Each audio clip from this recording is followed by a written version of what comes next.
Ever felt like a fraud despite your many, many successes and achievements? You are not alone. Join me today as we dive into the insidious world of imposter syndrome. Hey, beautiful human, it's me, Rebecca Wiener McGregor, the anxiety eraser, and welcome to another episode of Effective Immediately, the show where we talk healthy emotions, mindset, abundance, and leadership, and I give you a mindset shift that you can make effective immediately. And you're going to want to listen along because today I'm giving you a whole stack of mindset shifts to help you deal with, move past, move away from the dreaded imposter syndrome. Okay, so what I want to talk about right away is how frequently people feel imposter syndrome, especially those of you who are listening who are high achievers, which I know is all of you. Okay, here's the thing. Imposter syndrome, when I was doing research about this, the International Journal of Behavioral Science estimates that 70% of people will experience imposter syndrome at some point in their lives. And my further research, which I won't go into all of that right now, talks about how this is highly prevalent for people who are high achievers. Isn't it interesting that the people who have the most success, the most drive, the most vision are often the hardest on themselves? Yeah, so when I talk to you about how I understand that high achievers have a different kind of brain and that you need a mentor who understands your different kind of brain, this is the kind of stuff I'm talking about. Okay, so remember, if you find yourself connected to anything I'm about to share with you, that we're all just collecting data, right? This is not an opportunity for you to judge yourself. And please, please do not take on a label. Do not take on the label of imposter syndrome. Do not start to judge yourself as having low self-esteem or putting labels on it like that. We're collecting data. We're not judging. We're not assigning. We're not creating an issue. We are acknowledging what's going on, and I'm going to give you a few practices that will help you shift out of it. Okay? This is very important. Sometimes we can take on a label. We can, you've probably noticed this when watching, maybe if you're watching Reels or TikToks or things like that, and someone is describing a situation that they have going on, like ADHD, we'll use that as an example. And you might notice that you have one or two qualities that a person who has ADHD, that you have those qualities, right? You have a couple of qualities that a person with ADHD also has. And then you start wondering if you have ADHD. And then you start thinking about yourself as a person with ADHD. And then you start shifting the way that you think about yourself. Now, ADHD is not a bad thing. ADHD does not make anybody lesser. ADHD is just a thing that some people have to deal with. Make sure that you are not choosing to identify yourself, okay? Let's not use things like, oh, well, that's my imposter syndrome, right? Let's not make imposter syndrome an excuse for you not getting what you want, because we can work around it. You know, all of our conversations here, the work that I do is helping you to find the path of least resistance, honestly, around these things that come up as obstacles or can come up as detours. We can make a detour around the thing. We don't have to go over the mountain all the time. Sometimes we can go through it. Sometimes we can dissolve the mountain. You don't have to take everything on all by yourself, and you don't have to take it on as a way to identify yourself. Okay? Is everybody clear on that?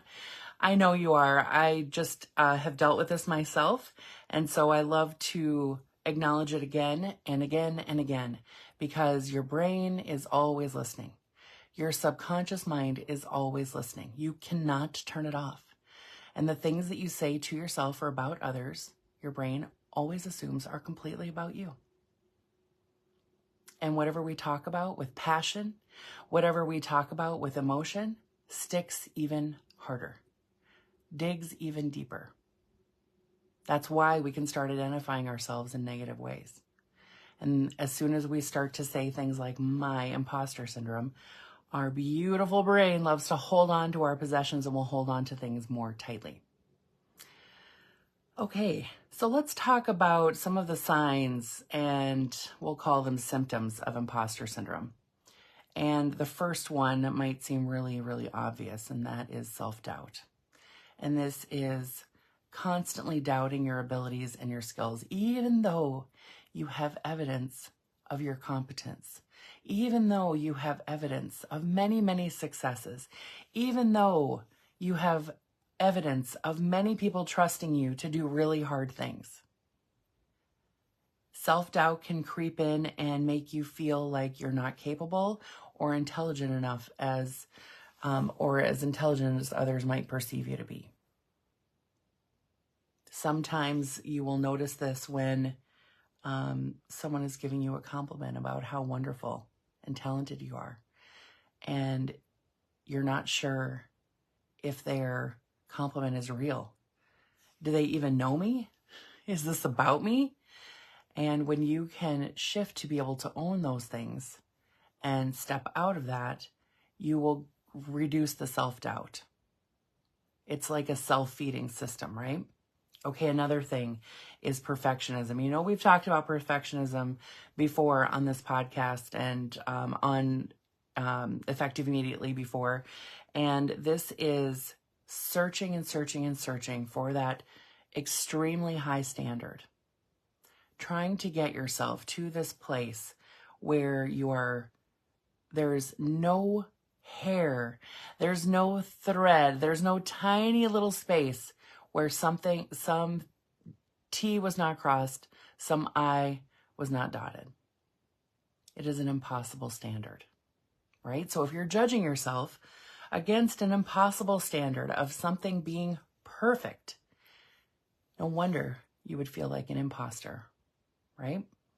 If you are afraid to take a step because all the conditions aren't perfect, if you're afraid to apply for a job because you don't meet 100% of the qualifications, but you meet 75 or 80% of the qualifications, this is a place where that perfectionism is fueling that feeling like, I don't think I could do that. Even though you've had jobs before, you've held positions of great responsibility before, and you have learned the 25 or 20% of things that you needed to learn in addition to the things that you already knew. There's that thread, there's that bit of perfectionism that says you can't have it because you don't own it. You don't own all of it. Isn't it interesting how this is different too between men and women? There have been multiple studies about how men will apply for jobs when they like the title and they like the income and they match some of the requirements. And some people, women, will not apply for the job if the income is what they want, but they don't match most of their requirements. They don't match the title in their minds. When that situation is everything's negotiable, right? And you have opportunity to be trained by the company. And this is just a small example of how this can pop up and how it can keep you from having something great because you're worried about not being great enough for the situation. When you've proven time and time again that in those situations you succeed, you shine, you learn quickly, you acclimate quickly, you can have tons of evidence of how great you are and still pull back, okay? This also happens, this perfectionism we know is when you're just super critical of your work and your accomplishments. Yes, I got the Pulitzer Prize, but yes, I got the gold medal, but yes, I got my PhD, but yes, I have this certification, but this level of perfectionism too will keep us in our businesses, keep us from charging what really is a great rate and creating a win-win for you and your client. It will keep you from stretching your client to their next level because you don't feel qualified, even though you are, to stretch them to their next level. Now, just a little asterisk, I talk about this all the time, but your business is for you first and everyone else second. Even in those moments when you are stretching your clients beyond your comfort zone, when it feels like, okay, I'm going to take a risk here and I'm going to just help my client stretch so they can get to their transformation faster, that is a growth moment for you and a very important one. Okay, I could talk about this all day. So moving on. Another sign of imposter syndrome is attributing success to external factors, like believing that your success is due to luck or timing or only help from others rather than your own skills and effort. Usually it's a combination of all of those things, right? But to say that your contribution to it was small is often a reason why, or often behind that feeling of imposter syndrome. You will downplay or dismiss your successes, not wanting to own them, not wanting to own your magic, not wanting to own your skills, your transformational abilities, your medicine, your gifts to this world is that undercurrent of imposter syndrome. Now, what happens here is that when you do that, when you're not owning your magic, when you're not owning your medicine, when you're not owning your gifts, then the people who need to hear you own them, to find you, to work with you, to become transformed by the work that you co-create, will not find you. They will not hear you. They will not feel your energy expressed in this way of, yes, I am for you. Yes, I can help you. Yes, I can heal what you have. I have the medicine for the thing that you have a problem with. They won't hear that because your energy is low. Your trust in your energy, your trust in your gifts is lower than it needs to be. Okay. I felt like somebody's stomach dropped there. I know that I'm recording this in front of just a few people, but always I can feel the energy of the people who will listen to it in the future. I know that's kind of wild to say, but I know that someone's stomach dropped just then. This is a time for you to give yourself a breath, put your hand on your heart, and acknowledge that this is space for your up level. This is space for you to expand into, what are my gifts? What is my magic? What is my medicine? How does my medicine help the world? What is the ripple that I make in this world? I told you that this episode you can make effective immediately. So think about this. Put your hand on your heart. And I want you to make a commitment to yourself that if you feel like you've been operating on a low energy and not calling in the people that you want to work with, that you will commit to turning up the volume on your confidence and your belief in your gifts. Okay, moving forward. Fear of failure. Of course, fear of failure is right here, right? Fear of failure is that, especially with imposter syndrome, is being exposed as a fraud, being exposed as someone who doesn't really know what they're doing, when you have evidence all around you to the contrary. This is often why people keep themselves capped at a certain income level, because they think subconsciously and sometimes consciously, if I grow bigger, more people will see me and I will get haters. I will get situations where I am not skilled enough to do my work. But remembering that your business is for you first and everyone else second, you will grow into what you need to be, what you need to do, the gifts that you need to have, who you need to be in order to serve the people that you want to serve. Okay, when I began my work as a hypnotist, did I think that I would be working on all the things that I've worked on over the last 20 years when I started? No. Did I think I was going to specialize in helping people heal their trauma? No. Did I think I was going to specialize in helping people overcome the residual pain, panic, anxiety, depression of sexual trauma? No. I started at a level where it felt comfortable to me. And then when opportunities came to me, I assessed my confidence and I took them on, trusting in my work, trusting in my skills, trusting in the transformation that I could create with my client in the right conditions. I know the conditions needed to create a transformation.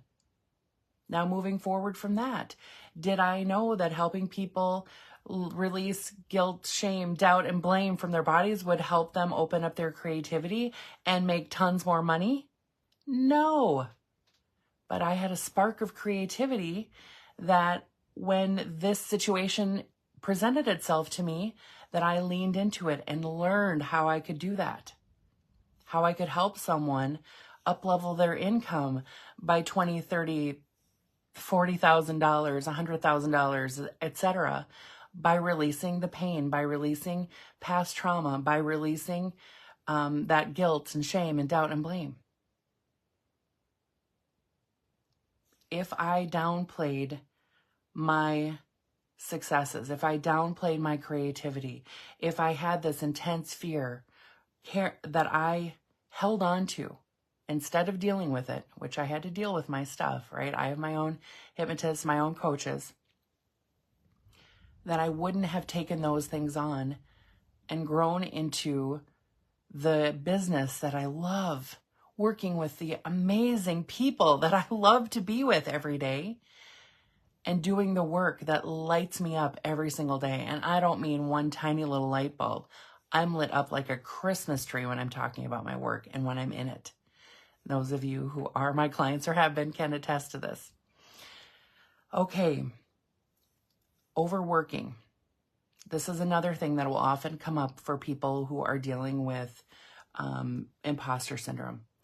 They believe that they have to get to work before the sun comes up and work with as many people as they can and push, fit things in, do more, while completely ignoring their emotional state, their physical state, and their energetic state. Sometimes their families, sometimes their friends, doing things in such a way that keeps them from real happiness, but they have to prove themselves. And this is especially common for us Gen X women and even a little bit older who have had the parents who didn't care about feelings, right? They cared about your productivity. They cared about what are you bringing to the family? What is the thing that helps you prove your worth? Right? Now, we're not blaming parents because it seemed like they didn't care because they were in survival mode themselves, right? But they did care. We took it on that we needed to be better, do better, prove ourselves, prove our worthiness through our productivity. And this isn't true for everyone. So just be loving. These are not absolutes for anybody. But having that feeling of putting in the extra work to make things perfect. Putting in the extra time to prove, well, if I'm busy all the time, then I'm doing something good in this world. If I'm pushing, if I'm striving, if I'm hustling, and I'm busy, then I'm doing something important in this world at the risk of your own well-being. Okay? And feeling like you have to work harder than others to prove your worth. That if so-and-so is going to be here until 5, I'm going to be here until 6. If so-and-so is going to have 14 clients this week, I'm going to have 24. You see where that little bit of comparison kind of from the previous episodes have kind of popped in here too? This all dials into that comparison of yourself to others. Frequently comparing yourself to other people in your same role, other people in your same industry, your colleagues, your friends, and feeling like you are falling short.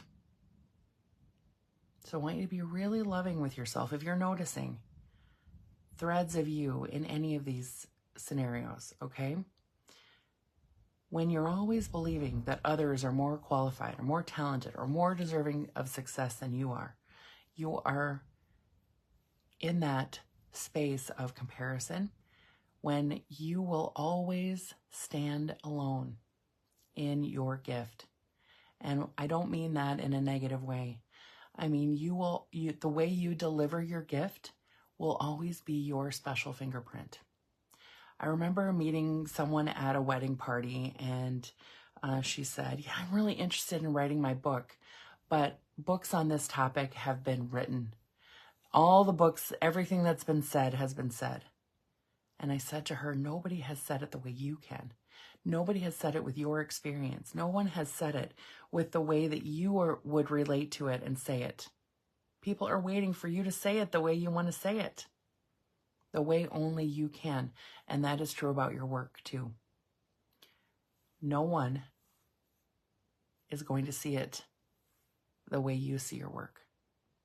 The specific way that you see it based on your life experiences, based on your circumstances, based on how you relate to your clients. No one can share your gift the way you can. Okay, so give yourself lots of love here. Give yourself lots of grace. We've talked about a lot of mindfulness shifts that you can make effective immediately today. And one thing that I want you to focus on this week, and maybe we'll continue this topic into next week. I want you to practice self-compassion. Anytime you notice, because now that you've heard all this, you've heard all of these ways that imposter syndrome can be showing up in your life, I want you to be really loving with yourself, really caring with yourself. And I know this is kind of cliche, but treat yourself with the same kindness and understanding you would offer a friend. Really think about that. If your best friend came to you and said, I am really struggling with this imposter syndrome. I am trying to up-level my life. I'm trying to up-level my income, but these thoughts keep dragging me down. Would you beat up your friend with words? Would you beat up your friend with negativity? Would you be like, well, another thing that you've screwed up on? No. You would say, look at the evidence. Look at your successes. Float around in the gratitude and the joy and the appreciation of all the things that you have created. Saturate your mind with all of this evidence. Look at all the transformation that you have brought to the world. Look at all the transformation that you've brought to your clients. Think about your most favorite success stories. And you have probably hundreds of success stories. If you're just starting out, maybe you have 20. Maybe you're the first success story, but look at your success story and then think about, okay, look at all the ripples that has made. Look at how many people in their life that they know have been impacted by the work that you've done together because of your skills, because of your gifts, your medicine, the coaching you offer, the transformation you offer, the healing that you offer. And be super loving with yourself.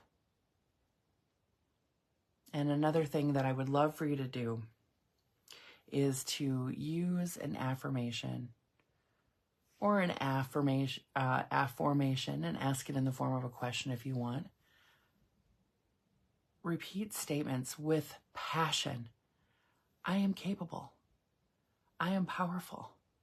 The medicine, the work that I offer is extremely helpful, is beneficial. I love the ripple that I'm creating in this world. I love helping people, and I love watching their transformation. I am a transformational healer. I love helping people transform their lives. I love witnessing people grow. When you say these affirmations, you have to include the passion. The passion will override the self-doubt if you do it often enough, I promise you. Be very loving with yourself. Speak the best words to yourself. Take really good care of yourself, and I'll see you next time. Bye for now.